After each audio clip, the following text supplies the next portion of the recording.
Le ministre d'État, ministre des Industries minières et de la Géologie, Pierre Oba, a présidé la cérémonie d'ouverture de l'atelier de formation en géosciences sur le patrimoine géologique en partenariat avec le PANEF Géo.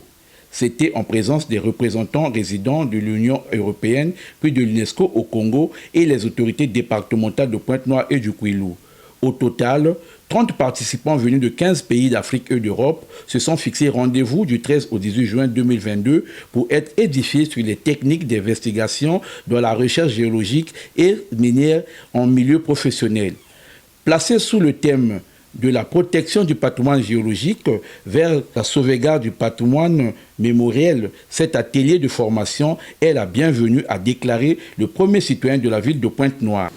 Je saisis cette circonstance pour vous dire infiniment merci pour le choix porté sur notre ville afin d'accueillir ces assises. Que les organisateurs trouvent ici et maintenant l'expression de notre profonde reconnaissance. Au regard de l'intérêt que suscite le thème central de cette retrouvaille, comment ne pas traduire haut et fort à l'Union européenne, à travers son organe technique Eurogéosurvey, et à l'Union africaine, par l'entremise de l'Organisation des services géologiques, toute la gratitude de la République du Congo.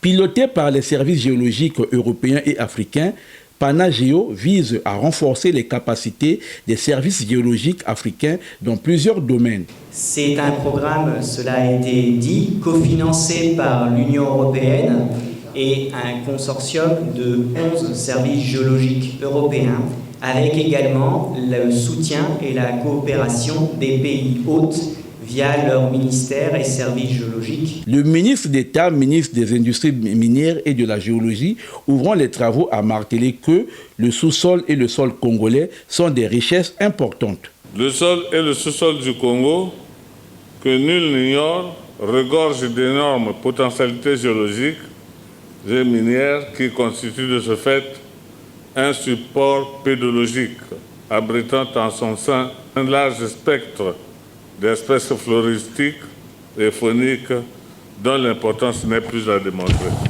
Pour Pierre Oba, le Congo dispose des roches et des sites touristiques qui nous renseignent sur l'histoire de la Terre, puis des espèces animales et végétales.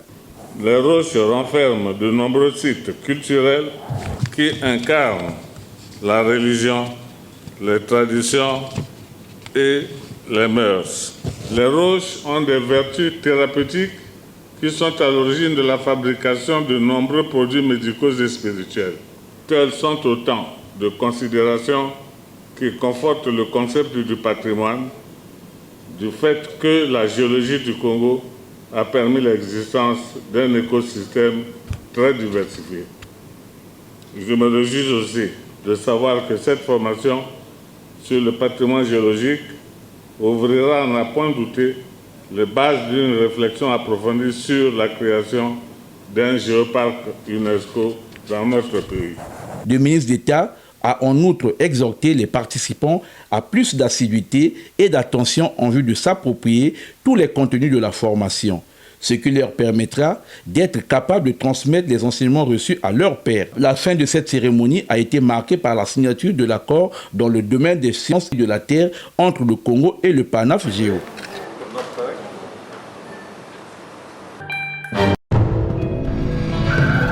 C'est officiel. Le député sortant du Lumumba 1 et président national du Parti pour la Concorde et l'Action politique ainsi que PCAP ne sera pas candidat aux élections législatives de juillet 2022. L'honorable Alexis Nzinga explique avec précision pourquoi il n'est pas candidat à sa propre succession après 2 mandats bien remplis. Je tenais à vous confirmer que je ne suis pas candidat aux législatives.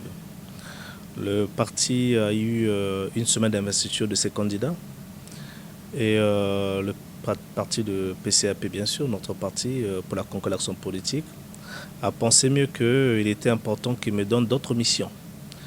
La première, c'est d'être candidat rien qu'au local à Lumumba, parce que n'oubliez pas que notre parti n'a pas baissé les bras pour concourir, pour diriger le conseil départemental de la ville de Pointe-Noire. Et la deuxième mission, c'est de soutenir tous nos candidats que le parti a investis. Le parti en a investi 13 aux législatives dans 6 départements et 52 au local dans tous les départements, donc dans les 12. Donc, ce qui fait que la mission étant tellement exaltante et prenante, donc j'ai accepté avec beaucoup de déférence cette décision du parti. En bon démocrate, le président du PCAP se dit prêt à soutenir le candidat investi par la majorité présidentielle à Lumumba 1. Démocratiquement, cela s'impose. Nous avons reçu l'appel de celui du Club 2002, le camarade Gabriel Missatou, demandant son soutien et je l'ai accepté, connaissant ses valeurs et connaissant que ce camarade c'est le porte-parole de la majorité présidentielle. Vous imaginez à ce niveau de responsabilité et du fait qu'il soit également au conseil départemental, le deuxième secrétaire du conseil départemental de la ville de Pointe-Noire, je n'ai pas hésité à lui donner mon quitus que je le soutiendrai et que la population qui m'a toujours fait confiance, le moment venu, je les appellerai à tous être derrière le camarade Missatou. Notons que le PCAP, parti du centre, est représenté dans tous les départements de la République du Congo. Au centre du CQ 608 se trouve le marché de Mpaka, un marché en manque d'eau potable à cause de sa fontaine qui ne fonctionnait plus. Les vendeurs et les riverains du secteur avaient toutes les peines du monde pour trouver de l'eau salubre. Touché par cette situation pénible qu'enduraient les populations de Mpaka, le distingué conseiller Christian Didas Bongolo, président de l'association Mpaka Ngoyo Action et Solidarité, puis membre du bureau politique du mouvement Action et Renouveau MAR, a décidé de réhabiliter cette fontaine afin de soulager les peines des vendeurs et citoyens.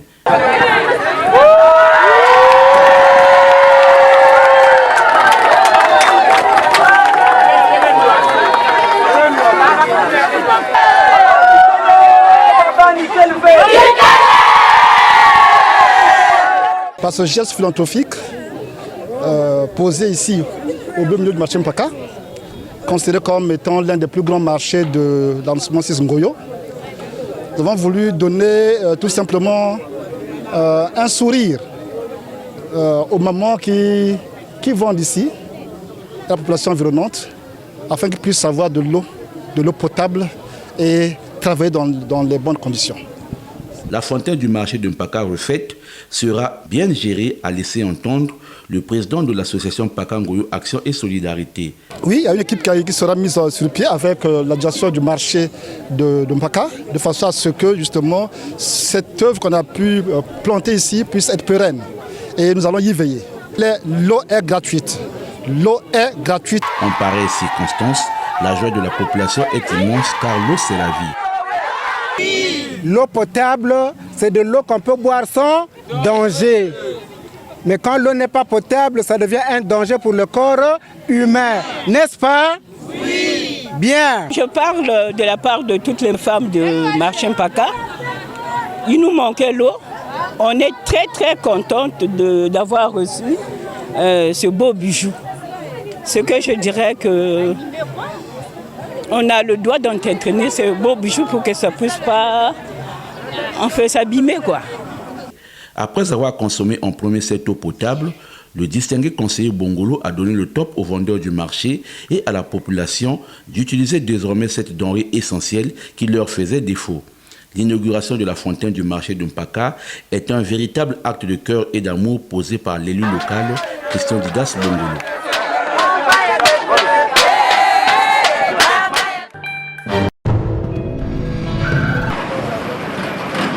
Donner son sang, un acte de solidarité, tel est le thème de cette année 2022. Ce thème incite à faire un don bénévole afin de sauver des vies et renforcer la solidarité à l'échelle de la communauté. La journée du 14 juin est une occasion de faire la promotion et la sensibilisation du don de sang. Le sang est important dans l'organisme parce que si on n'a pas de sang, on ne peut pas vivre en fait. Et le sang, c'est comme de l'eau. L'eau est importante dans le corps et le sang également est important dans le corps. Sans le sang, on ne peut pas vivre. Donnez de votre sang parce qu'il y a des malades qui sont dans les hôpitaux qui manquent de sang. Vous donnez votre sang, il n'y a rien de grave, il n'y a rien de sorcier. Donnez votre sang parce qu'il y a des gens qui n'ont pas de sang et qui sont en train de mourir. Plus tu donnes ton sang, tu sauves une vie.